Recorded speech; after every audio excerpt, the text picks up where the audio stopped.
Thanks, guys. Great to be here. And so, this is, I think, a really important story because I think it provides a model for other communities. So, deep in Washington State, there's a little town called Arlington, and it's kind of not too far from some of the more liberal bastions, including Seattle.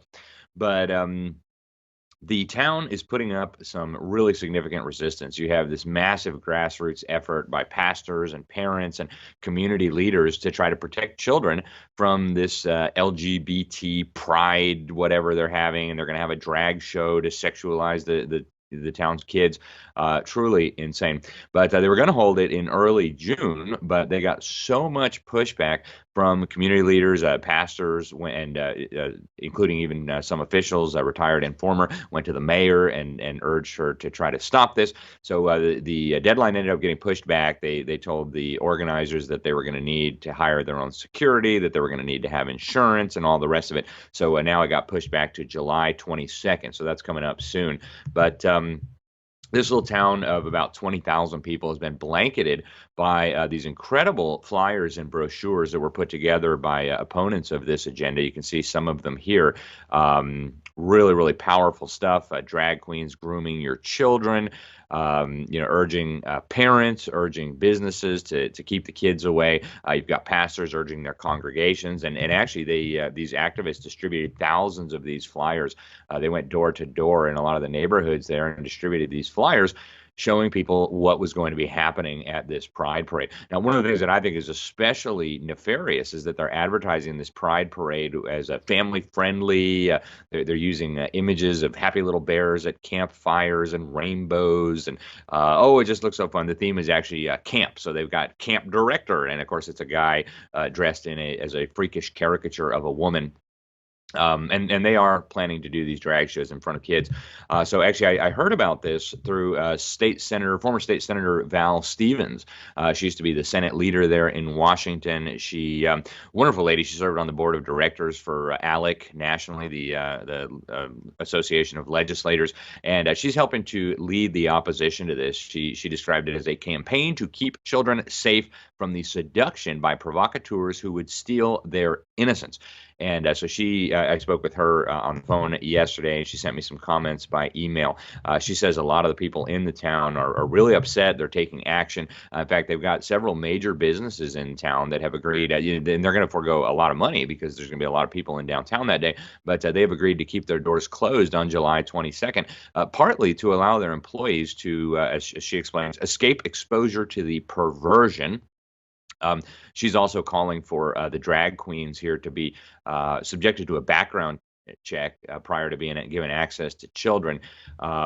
Really, really serious stuff that's going on here, folks. She said in a statement to me that the exhibit of males pretending to be female and acting out descriptions of ultimate sexual acts, normal or perverted, before children is depraved and unacceptable. Such adaptations of debauched displays before children is a snare of the fowler who would place unnatural images in the minds of children, and this will not be endured. And what she's saying here is very clear, right? Once these kids see these horrific sexualized images, those images don't leave their mind. That's going to be there forever. And they'll be thinking about it. It'll be in the back of their mind forever. It's just horrific. And of course, that's one of the goals of the organizers, right? Try to corrupt these children as much as possible. So Val Stevens also sent a letter to the mayor of the town saying that families deserve to be protected from this exploitation of children. Children deserve to be safe from seduction by deviants. And so she asked that they not allow men pretending to be women to perform these sexualized activities in the town square. Now, this is happening in the context of broader changes in society. We see all across the country. In fact, even in Seattle, they had a pride parade where literally naked men were exposing their genitalia to children. And this was just nearby in Seattle. You had, in fact, just a couple of weeks ago, we talked about a pride parade in New York where these half-naked, self-proclaimed queers, that's how they refer to themselves, were marching around chanting, "We're coming for your children," right? And of course, advocates for children widely condemn this. People who battle child abuse, sexual exploitation. There's really nothing funny about this. Now, the Pride organizers in Arlington are claiming to be scared of possible violence, so they're asking the government to restrict people's Second Amendment rights.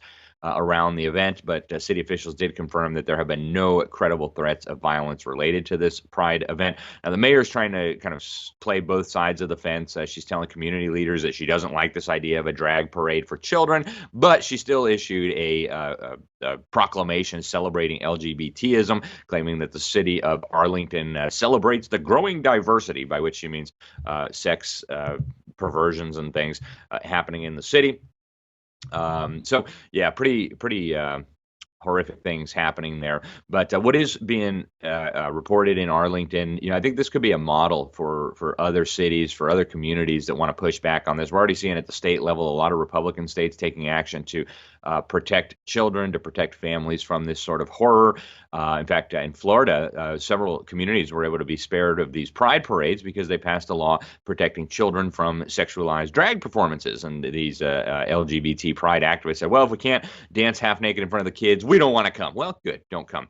Okay, and they're saying that this is free speech, that this is First Amendment protected. That is total baloney, right? That you have no First Amendment free speech right to show your genitalia to children, to do drag shows in front of children. There's no First Amendment right to do that. I don't care what rogue federal courts and the ACLU and child groomers might say about it. There's no First Amendment right to do that.